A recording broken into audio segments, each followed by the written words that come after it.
Salut, c'est Hadès. Aujourd'hui, on va parler d'un sujet, le sujet du moment, le COMEX, contrat et coma fiscal. Quand les métaux précieux fuient la dette mondiale.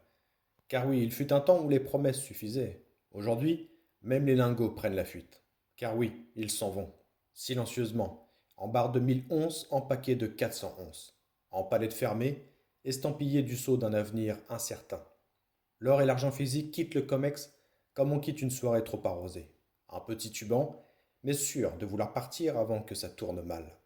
Depuis 2020, ce sont 817 tonnes d'or qui ont été mises en demande de livraison sur le COMEX. Un record. Et 8552 tonnes d'argent réclamées par des investisseurs qui, visiblement, ont décidé que le virtuel, c'est bien, mais les métaux, c'est encore mieux. Problème, seules 645 tonnes d'or et 7146 tonnes d'argent ont effectivement quitté les coffres. L'écart, vous l'imaginez, c'est 172 tonnes d'or et 1406 tonnes d'argent qui flottent dans un no man's land comptable, entre promesses non tenues et métaux absents. Le COMEX, ce théâtre de l'absurde.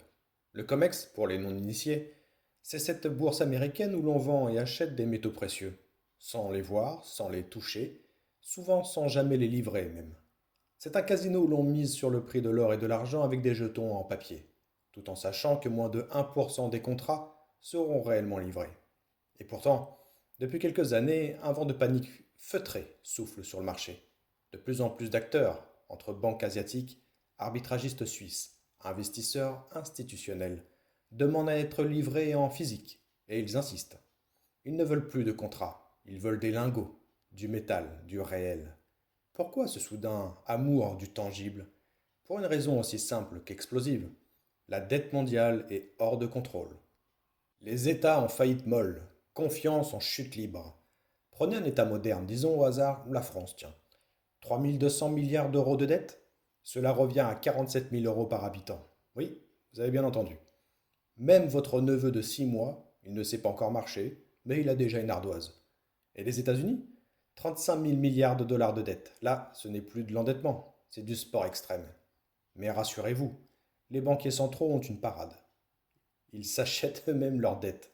Ça s'appelle la monétisation des déficits. En français courant, je t'imprime de la fausse monnaie pour que tu puisses continuer à faire semblant. Et quand les États jouent à ça, le monde entier comprend qu'il est temps de sauver ce qui peut l'être. Pas en achetant des actions ni des obligations, mais en rapatriant, tranquillement, du métal physique. L'or ne ment pas, l'argent ne se dilue pas, la dette, elle, se multiplie plus vite qu'un lapin au salon de l'agriculture. Et si les lingots ne revenaient jamais? C'est là que la situation devient croustillante, car les quantités qui sortent du COMEX ne reviennent pas. Une fois livrés, ces lingots prennent la route de la Turquie, de la Chine, du Kazakhstan, ou finissent dans des bunkers suisses, dans des caves privées en Allemagne, ou dans les chambres fortes des banques centrales. Et si Londres ou la Suisse, demain, veulent jouer à l'arbitrage et réclamer leur métal, il n'y aura plus personne pour livrer. Le COMEX devient peu à peu un marché d'illusions, des promesses de livraison sur un stock qui fond, un théâtre où les rideaux tombent, mais les acteurs restent figés. L'humour noir des marchés. Le plus absurde dans tout ça, c'est que personne ne panique. Les analystes sourient, les journalistes économiques répètent les mantras de rigueur, le marché est liquide, la dette est soutenable, les banques centrales ont les outils nécessaires. Oui, bien sûr, comme un médecin de campagne qui vous rassure en disant c'est juste une petite toux, alors que vos poumons sifflent comme une locomotive soviétique. Le COMEX est en surchauffe, les entrepôts se vident, et les États, eux, continuent d'empiler la dette comme s'ils jouaient au Jenga avec des bâtons de dynamite. Alors, le mot de la fin, ou du début. Si l'or et l'argent s'échappent, ce n'est pas par caprice, c'est parce que ce système de promesses en série, de dettes perpétuelles et de monnaie sans ancrage réel touche à ses limites. Et ceux qui le comprennent ne le crient pas, ils n'écrivent pas de tweets, ils chargent des camions et ferment les portes des coffres. Alors la question est simple. Quand la musique s'arrêtera, et elle va s'arrêter, serez-vous celui qui tient un lingot ou celui qui tient un contrat?